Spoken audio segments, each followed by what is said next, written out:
altar, vidas, frutos, dons, corações a se ofertar. Cantos, festa, mel, o Pai a esperar, todos vêm pra celebrar. Sobre este altar, O Senhor esteja convosco. Ele está no meio de nós. Proclamação do Evangelho de Jesus Cristo segundo Lucas. Glória a vós, Senhor.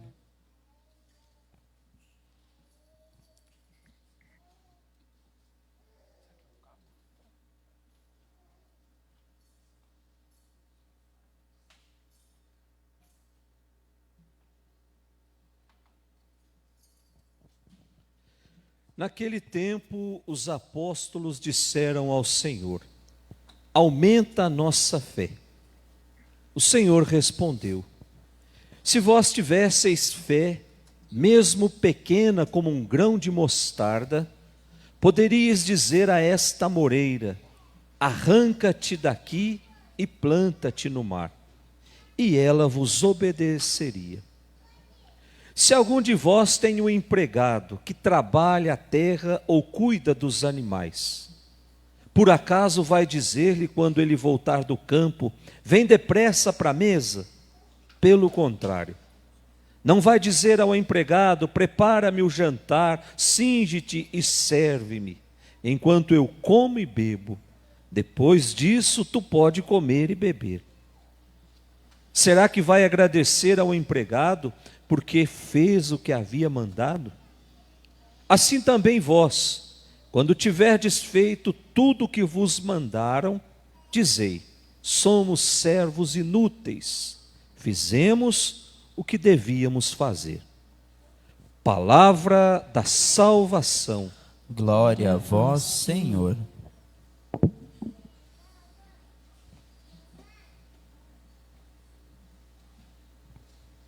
Que as palavras do Santo Evangelho perdoem os nossos pecados. Amém. Podemos sentar.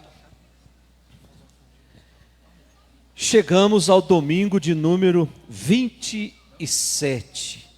Já está perto de encerrarmos esse tempo litúrgico que nós chamamos de tempo comum. Daqui a alguns domingos nós vamos entregar esse tempo comum para Deus e vamos começar um novo tempo na nossa igreja, que é o tempo do advento. É o tempo que nós preparamos o nosso coração para receber Jesus. E assim nós começamos o ano litúrgico um mês antes de encerrar o ano civil. A igreja nos ensina que a nossa caminhada, ela não está atrelada ao calendário civil. O calendário civil nos apresenta o primeiro dia do ano, o dia 1º de janeiro. A igreja nos apresenta o primeiro domingo do tempo comum como o começo desse calendário litúrgico. Quando nós, depois de viver uma experiência bonita com Ele, a partir da sua palavra, nós somos convidados agora a ir transformando o nosso coração numa manjedoura aconchegante, para que na noite do Natal, Jesus não sinta nenhuma dificuldade em entrar dentro do nosso coração. Então a liturgia desse final de semana nos convida, como nos outros domingos do tempo comum, cada domingo nos convidava a refletir sobre algo que vai nos ajudar a chegar ao céu. Hoje nós somos convidados a refletir sobre as atitudes corretas que devemos assumir diante de Deus. E aí nos foram propostas 3 leituras. Primeira leitura, livro da profecia de Abacuque. Depois a segunda leitura, São Paulo a Timóteo. E o Evangelho de São Lucas, o capítulo 17. A primeira leitura que nós ouvimos, então, profeta Abacuque. É um livro bem pequeno, só tem 3 capítulos. Então, chegando em casa, se quiser ler, dá para ler hoje à tarde os 3 capítulos do profeta Abacuque. E o profeta Abacuque é um profeta que não tem pátria, que não tem sobrenome, que viveu numa época em que existia somente dois grandes poderes, os assírios e os babilônios. E os assírios e os babilônios usavam técnicas muito diferentes para juntar pessoas para defender aquilo que eles defendiam. Os assírios, por exemplo, eles usavam o próprio Deus, ou seja, usava da religião para formar o seu governo. E os babilônios, por sua vez, usavam da força para formar o seu governo. Iam conquistando povos, iam submetendo esses povos à escravidão. Portanto, o profeta Abacuque, ele vive nesse ambiente de violência, de opressão, isso no século VII antes de Cristo, portanto 700 anos antes de Cristo. E esse trecho que nos foi proposto hoje começa com uma queixa do profeta. O profeta grita para Deus a sua impaciência. Para o profeta falta compreensão de que Deus está impassível às lutas do seu povo. É por isso que ele começa dizendo, lá na primeira leitura, que a gente pode ver junto, no versículo 2: Senhor, até quando clamarei sem me atenderes? Até quando devo gritar a ti violência? Como é, para o profeta ele imagina assim, como é que Deus, esse Deus, que se manifestou para nós como o libertador, que se manifestou como o salvador da história, esse Deus que é fiel, como é que ele não acaba com a violência que existe? Como é que Deus não acaba com a dor do seu povo? Então, ele exige de Deus uma resposta, e a resposta está lá na última linha da primeira leitura, quando Deus fala para ele assim: quem não é correto vai morrer, mas o justo viverá por sua fé. Essa resposta de Deus deixa muito claro que Deus não fica indiferente diante do mal, que Deus não fica impassível ou inerte diante da dor do seu povo. Só que o homem precisa aprender a confiar e a esperar em Deus, esperar com paciência. E isso serve para nós hoje também. Quantas vezes nós não questionamos Deus acerca da sua justiça? Quantas vezes nós já duvidamos de Deus diante de uma dor, diante de um sofrimento? Quantas vezes a gente vê crianças morrendo de fome e a gente vai dizer assim: por que é que Deus não faz alguma coisa? Quantas vezes os nossos direitos não são respeitados, a nossa liberdade religiosa não é respeitada e a gente joga a culpa em Deus? Por que é que Deus permite tudo isso? Se Deus existe de fato, por que é que tudo isso acontece? E aí nós chegamos à conclusão que nós somos pequenos demais para entender os desígnios e as vontades de Deus. Dentro da nossa cabeça, nós não conseguimos encontrar explicação para a demora de Deus na nossa vida. Até porque, gente, se nós pudéssemos condicionar Deus, Deus não seria Deus. Deus seria um empregado nosso. Eu quero isso, Deus vai ter que me dar. Deus não é condicionado à vontade humana. Nós não podemos domesticar Deus. Deus é Deus. Ele age de acordo com a sua vontade. Ele age de acordo com o seu desejo, não de acordo com a nossa vontade. Então a nós cabe esperar a vontade de Deus. E o tempo de Deus, nós sabemos que foge totalmente daquela explicação que nós temos de tempo aqui nesse mundo.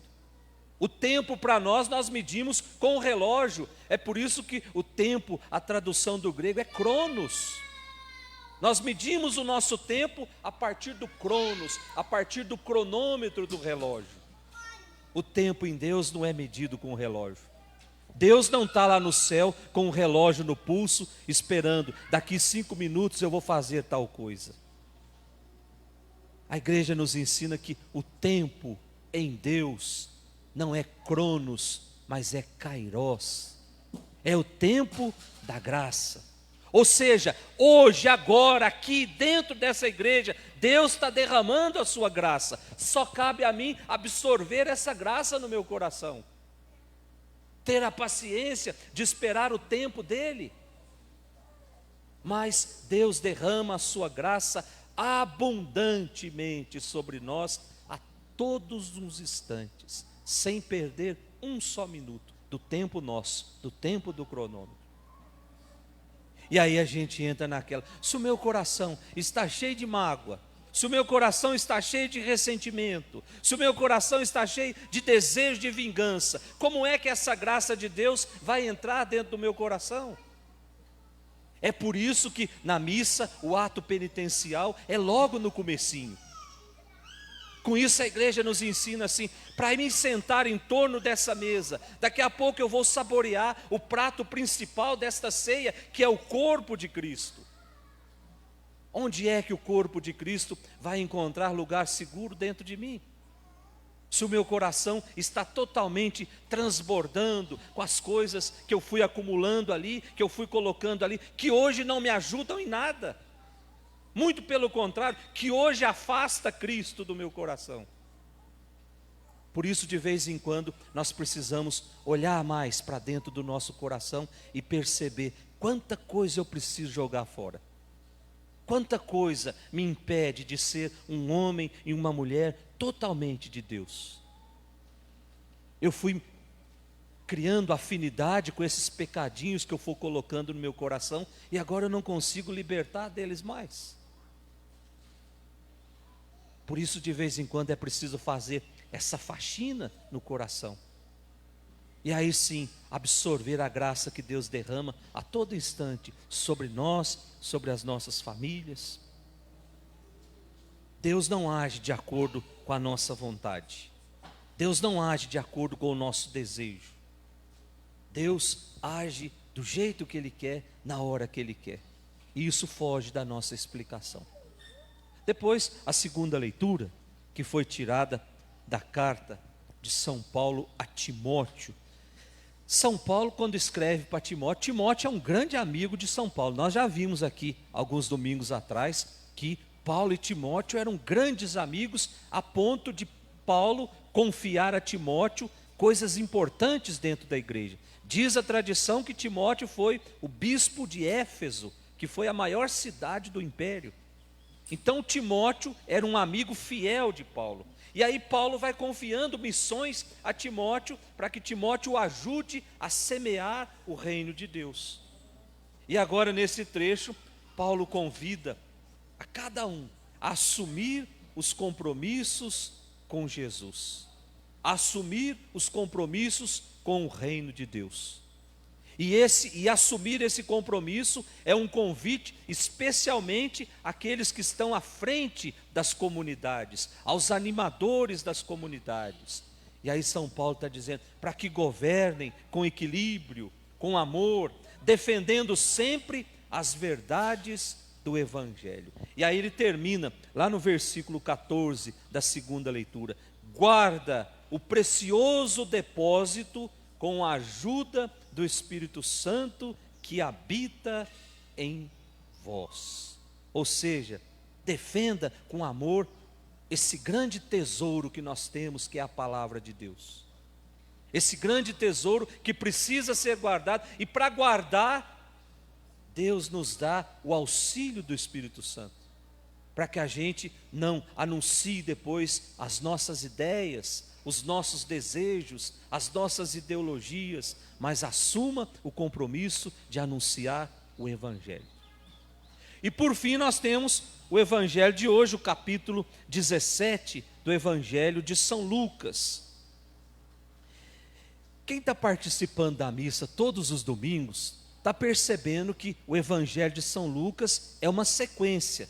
Começamos lá no capítulo 13 e agora vamos até o capítulo 17, quando nós vamos encerrar essa sequência.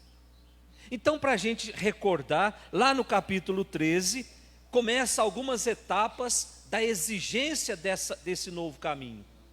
O que é que Jesus dizia lá no capítulo 13? É preciso entrar pela porta estreita. É preciso fazer sacrifícios para entrar pela porta estreita. Depois ele continua a reflexão dizendo que discípulo dele tem que viver a humildade, a gratuidade, não querer sempre ocupar os primeiros lugares. Depois Jesus avisa aos discípulos que é preciso viver a experiência do amor, a experiência da renúncia, deixar para trás amigos, deixar para trás família, deixar para trás pai e mãe. Então, diante de tudo isso, os discípulos começam a ficar meio que perturbados e chegam até Jesus e começa o evangelho de hoje, quando eles vão dizer para Jesus: ô Senhor, aumenta a nossa fé. Era como se os discípulos estivessem dizendo assim: nós não vamos conseguir viver tudo isso, se nós não tivermos uma fé forte. Então o Senhor faz favor de aumentar a nossa fé. E aí nós temos esse diálogo bonito, em que Jesus fala: se a fé de vocês fosse do tamanho de um grão de mostarda, você poderia dizer para essa árvore aqui, ó, arranca-te daqui e vai plantar lá no mar, e ela vos obedeceria. Jesus está dizendo para os discípulos: vocês não têm fé. O que era um grão de mostarda, senão a menor semente que existia? Se nós colocarmos na palma da mão, eu não vou enxergar. Portanto, Jesus está dizendo assim, que a nossa fé, ela é pequena demais. Agora, nós podemos meditar: o que é fé então? Muita gente pensa que fé é acreditar na Bíblia, fé é acreditar em Jesus, é acreditar em Deus, é acreditar na igreja. Gente, o diabo acredita em tudo isso, e acredita e sabe se defender mais do que nós. Mas então o que é fé? Nesse contexto aqui, fé é opção por Jesus. Ou seja, eu me aproximo tanto de Jesus, que eu vou reproduzir aqui nesse mundo aquilo que Jesus fez há 2020 anos atrás. Eu vou amar mais. Quanto mais perto de Jesus eu estiver, eu vou aprender a amar mais, eu vou aprender a ser mais misericordioso, eu vou aprender a perdoar mais. E aí nós temos modelos de fé. Olha que modelo bonito do evangelista João. Na última ceia, o que é que João fez? João encostou a cabeça no peito de Jesus. Certamente João escutou as batidas do coração de Jesus. Esse é modelo para todos nós. Diante das dificuldades, diante dos sofrimentos, diante da demora de Deus na nossa vida, nós precisamos aprender a encostar a nossa cabeça no peito de Jesus. E ali nós vamos escutar as batidas do coração de Jesus, dizendo para nós, a cada batida: eu te amo, eu te amo, eu te amo. É a certeza desse amor que vai fazer com que a gente encontre forças para superar os piores desafios dessa vida. Então vamos pedir para Deus nessa Eucaristia que nós estamos celebrando, que tenhamos a coragem de nos configurar a Cristo, que reproduzamos nesse mundo aquilo que Jesus fez há muitos séculos atrás, mas que sempre está atualizado, porque todas as vezes que nós sentamos em torno dessa mesa, nós estamos pedindo para Jesus: abasteça o meu coração com a tua graça, porque eu preciso ser um portador da tua graça nessa semana que está começando. Louvado seja nosso Senhor Jesus Cristo.